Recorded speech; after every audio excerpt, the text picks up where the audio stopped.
Hi, I'm Vic Perri and welcome to another edition of Face to Face. Our very special guest tonight is Sheah Sutton, Midsumma. How are you? I'm very well, thanks, Vic. Good to be here. Now, what's your title? I'm the General Manager of Midsumma. The General Manager, the big boss. I am. You are. Well, in name only. In name. There's a lot of people who like to be the boss, though. Yeah. They think they are. Now, Midsumma's just around the corner. That's yes, it is. very Next soon. week. It's very soon. That's like, and you're all been very busy. It's manic in the office at the moment. Absolutely But it's crazy. the worst time to be organising a festival, isn't it? Because your summer's gone. You don't have a summer, there is do you? no summer. I didn't Yeah. have a Christmas, but that's all right. It's all about Midsumma, and it's to kind of make sure that everybody has the best time possible. Now, you had a program launch last year. Yes, we did in December, early December. Yeah. How'd that go? It went really, really well. We held it at this great venue called Art Play in the city. Not too many people know about it. No. It's generally used for workshops, arts workshops for kids.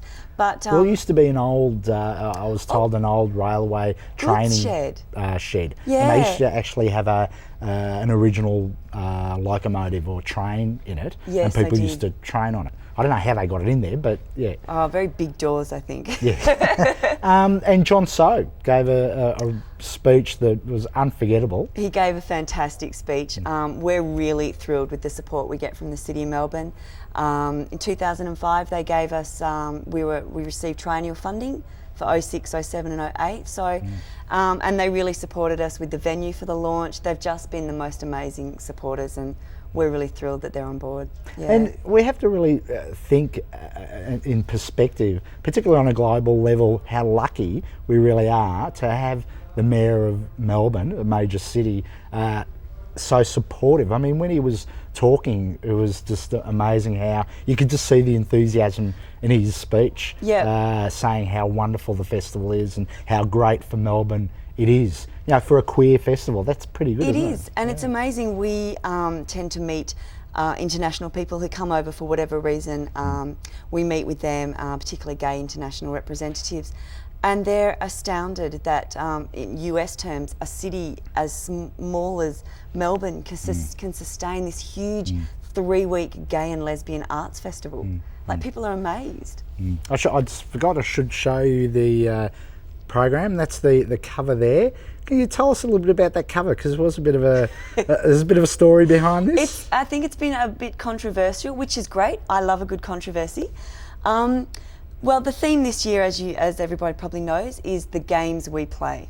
Now, it is a little bit of a nod to the Commonwealth Games because that's a huge event for Melbourne. But as normal, we wanted to, or as usual, we wanted to subvert that whole notion of games. It's a bit like, yes, you hetero people have your games on the sporting fields, but our games happen in real life. They happen in our clubs, they happen in our social interactions, they happen in our sexual activities, you know. So it's about that. So we wanted to kind of have something that was slightly game-like. So this is obviously very video game. But once again, it's that whole queering of that video game. We've got someone of an indeterminate gender, getting down with a Which joystick. we have to do these days with Yes, we do. Can't put any particular group off, so we'll make it make it guesswork. Yeah, playing with that whole gender game thing. Yeah, so And interestingly too, looking back at the program here, every time John So, and this was a bit funny, he held it up as he was talking about it, and he would sort of hold it up as he was talking to the audience, and we're always wondering every time he did hold it up what he was thinking when he was looking at the back of the back of the program with that on the back. So, but anyway, that's another story. Now you're in the offices of the former convent complex, as we'll call it, down on the Yarra. How's that going? It's going amazingly well. We have this beautiful space. It's the Abbotsford Convent. That building has a very interesting history as well. Many, many years ago, the nuns left the convent. One of the universities bought it, had it for extra classrooms as they were outgrowing their own spaces. They then didn't need it anymore and put it up for sale. And of course, property developers went, wow, look at all that land, because it's got a massive amount of land to it. It's got these big, beautiful old buildings right along the Yarra, right where the children's farm is as well, Collingwood Children's Farm. They went, let's make a bit of money. Let's knock all that to the ground and put huge apartments. Thankfully, the community went up in arms. They saved the convent.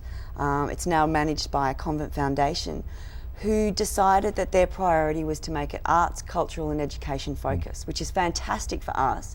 So there's a whole lot of artist studios there. We're starting to get animators in there, photographers, script writers, and then there's some larger rooms that are for kind of arts and cultural organisations, and that's where Midsumma are. And it's stunning. The building itself is stunning. Where our office is, we overlook the most beautiful parklands. So we really love it there. We're very happy there. Yeah. And do you work or collaborate with the other people there, particularly the artists, or are you able to? It's interesting because you just run into people all the time. And now that we're all starting to get to know who we are and what we do, there's a number of people kind of coming up and going, you know, we actually want to talk to you about getting something together. And we're going, absolutely. So I think as soon as this festival is over, we're really going to start making that, which I think is part of the beauty of how well that venue is going to work. Yeah. So the reception's been good then, when they find out that it's a queer organisation, that they're absolutely they're in the same building. And there are a number of other queer artists in there as well. So there's another animator, Sal Cooper, who's queer, and and the convent foundation themselves have been really supportive. They actually put us up in a temporary space because we had to leave our previous premises before our room was available. So they even actually found us for about 2 months or so. They found us temporary space within the convent. So it's just been great. Yeah. All right, we just have to go to a very short break now, but we'll be back talking about the festival and all the stuff that's happening, because it's a 3 weeks of just non-stop action. Massive 3 weeks. We'll be back after this short break to hear what our sponsors have to say. See you shortly.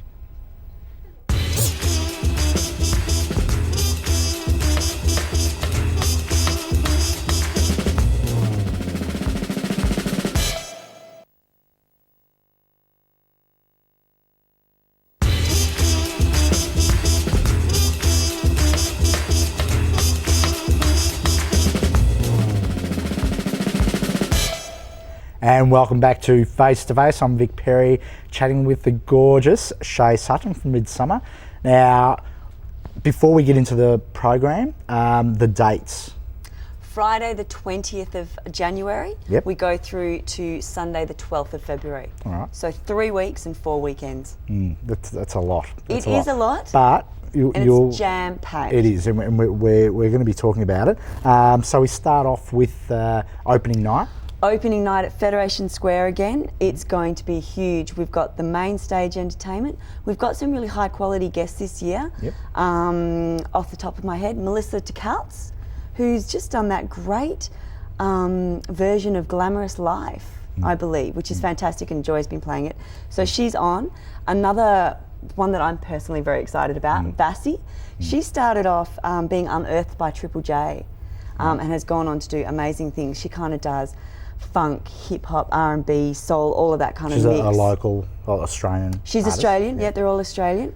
So those are the two big ones on the main stage. We have another cabaret lounge, this time in Transit, up on top of Transport. It's called Girls Get All the Good Bits. And it's all local queer performers. Oh, come on, of course they do. I should have said not only girls get all the good bits. We have the best bits, I believe. And that, Transit Bar, that's the bar on the corner. Yes, Transport. And that's all local queer performers doing their favourite female cabaret. So I'm sure there'll be a bit of Babs, bit of Judy Garland, there's that. Women doing that'll be different. Well, both male and female queer performers doing their favourite female cabaret artists. So that'll be very quirky. I think our other big event is at Zinc, which is at Federation Square but overlooking the Yarra. So it's along the Yarra Walk. From about 8 o'clock, we're having the sunset party. It's got this amazing decking, so overlooking the Yarra as the sun sets. There's that then kicks into Summer Diva. So all the best drag that Melbourne has to offer. Drag kings, drag queens, everybody's favourites, the best of the best, the new emerging drag, that's all happening. And then from midnight, We've got great DJs spinning their tracks until 3 a.m. But part of all of that in Zinc Bar is this quirky little dating game.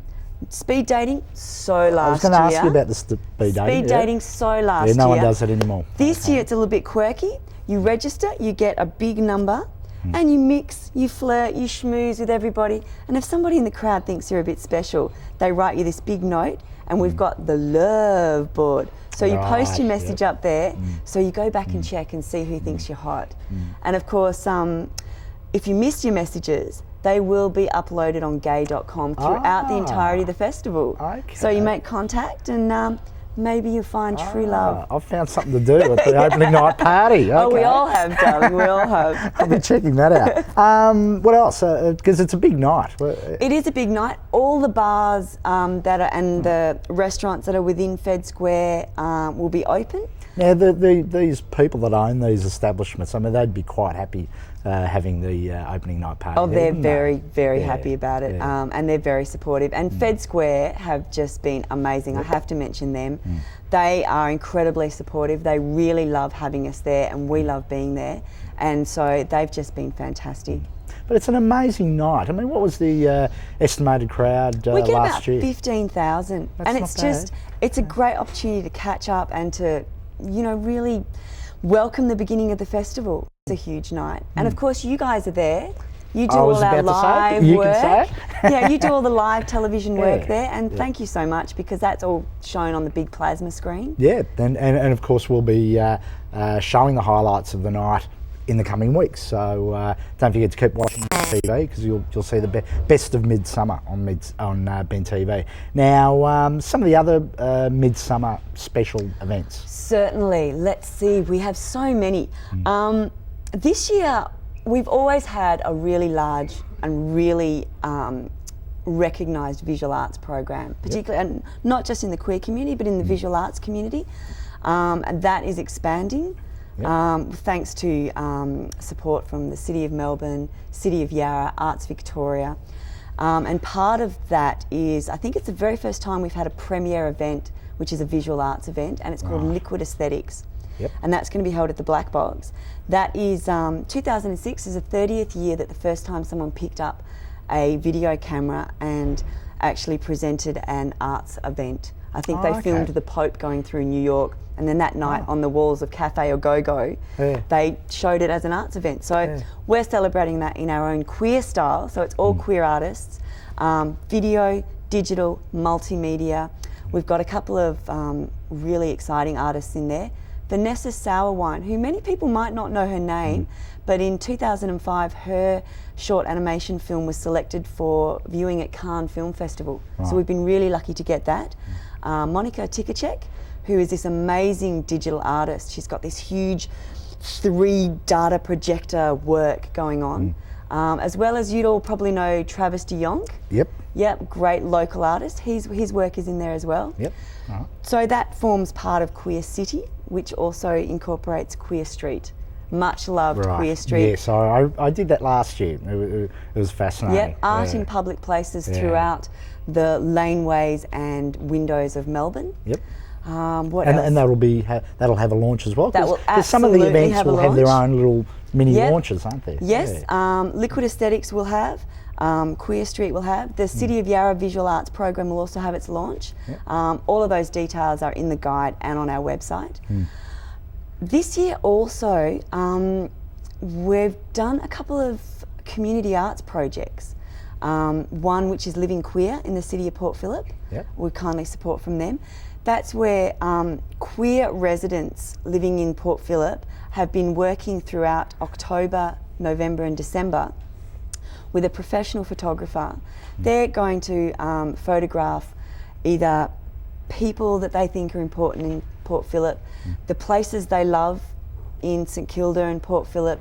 You know, it's like, this is my favourite cafe, this is my favourite next door neighbour. And that's going to be launched and have an exhibition within the timing of Midsumma, and that's at Uber Gallery in St Kilda. Fantastic. That's a nice sort of personal, local sort of thing that local people can go to and sort of recognise, or with familiars places, names or people. That sounds really good. We just have to go to a break and we'll be back very shortly with more from the program. See you shortly.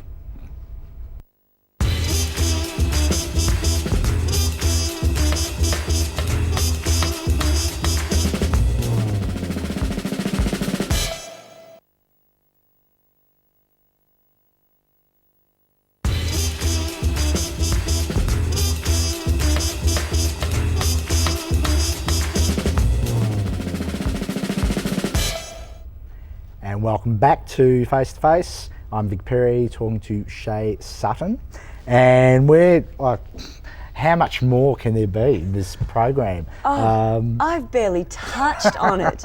We're not going to cover everything, but Unfortunately. what else? Okay, very quickly, because I know we don't have much time and I can talk forever about how great this program is. We've been listening to the community about what they've been wanting, and one of the big things with the community is being parents. So we've actually got this great workshop happening at Art Play, and it's for kids of gay and lesbian parents, an opportunity to work with professional artists, professional children's writers, to tell their own stories about their families. And you know, what it is about their families that they love. It's an opportunity to celebrate their families, and that's called Love Makes a Family, and that's going to be happening at Art Play. Of course, in that space that we had the launch, launched. and the kids will actually get an opportunity to take a book away with them that they've made that celebrates their family, which I think is That's just fantastic. beautiful. That, I mean, there has been books published around, you know, same-sex parenting and families, that sort of stuff. Is this the first time that kids have actually done something themselves? There is an author, a lesbian author, who does write books in conjunction with her daughter. Of course. Yes. But I think this is the first time that children of gay and lesbian people actually have an opportunity to tell their own stories. And the ranges of this workshop range from 3 to about 12.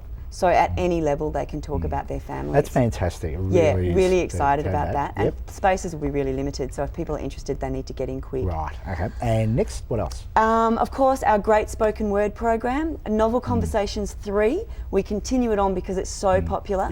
This year, we've got Dorothy Porter, the beautiful Dorothy Porter, Christus Tolkas, John Bartlett, Nike Bourne, Diane Bell, and I'm sorry if I've forgotten anyone, but yeah, fantastic authors. Once again, a writing workshop with Christus Tolkas and Kathy Johnson, and that's talking about writing for performance.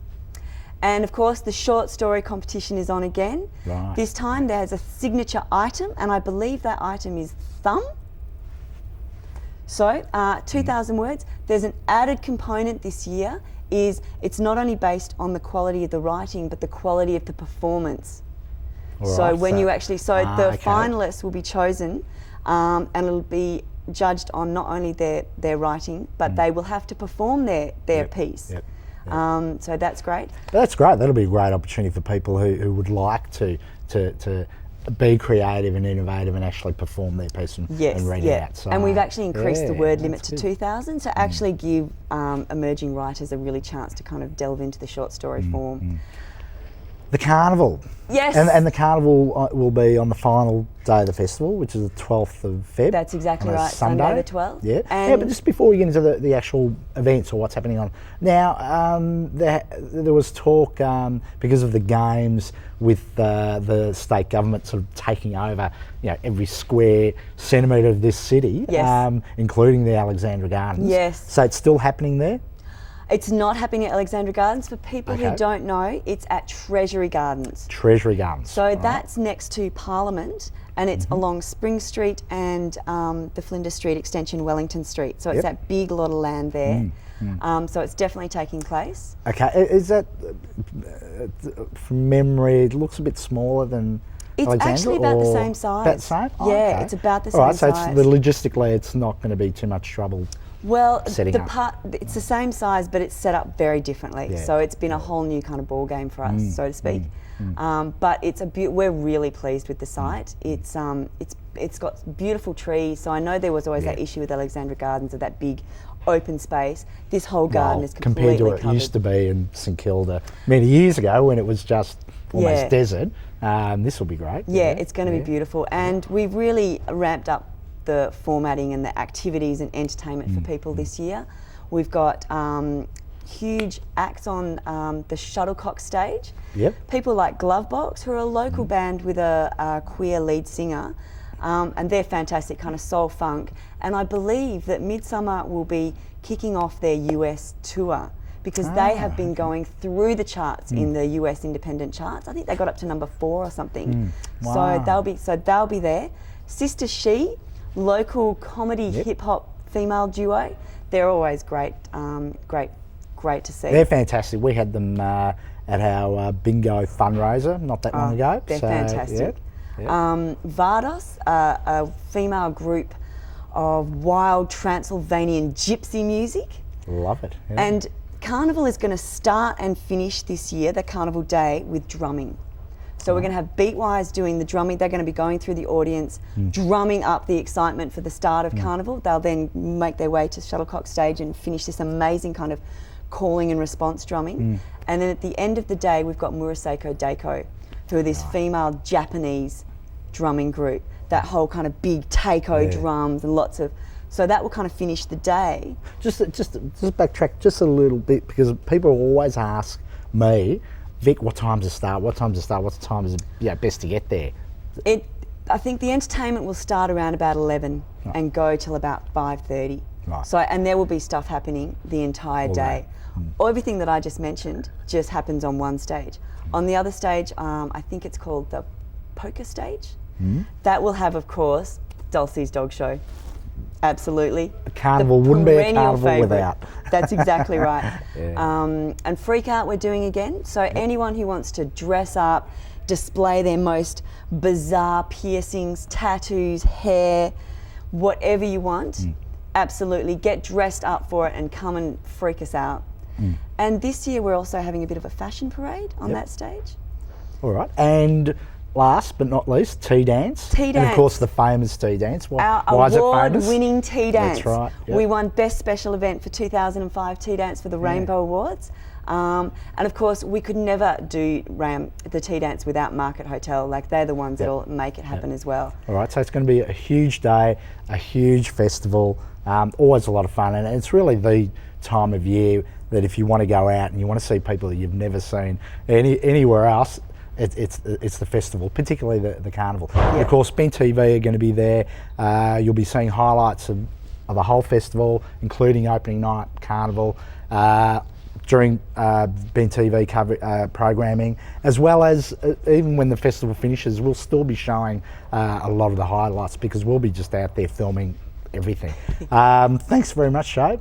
It's an absolute pleasure having you here. It's my pleasure to be here. And lovely Vic. There's a website, of course, if people want more information apart from the program, which you can get anywhere. Anywhere. It's widely distributed throughout the inner city, and even through to the west now, Yarraville. Yep. Particular places, of course, Hare and Hyenas and Out Video. Of course. But in all your favourite cafes and bars, it'll all be there. Or the website? www.midsumma.org.au. That's for all the latest updates. Easy. Thanks very much. Thank you. Okay, we'll see you out at Midsumma.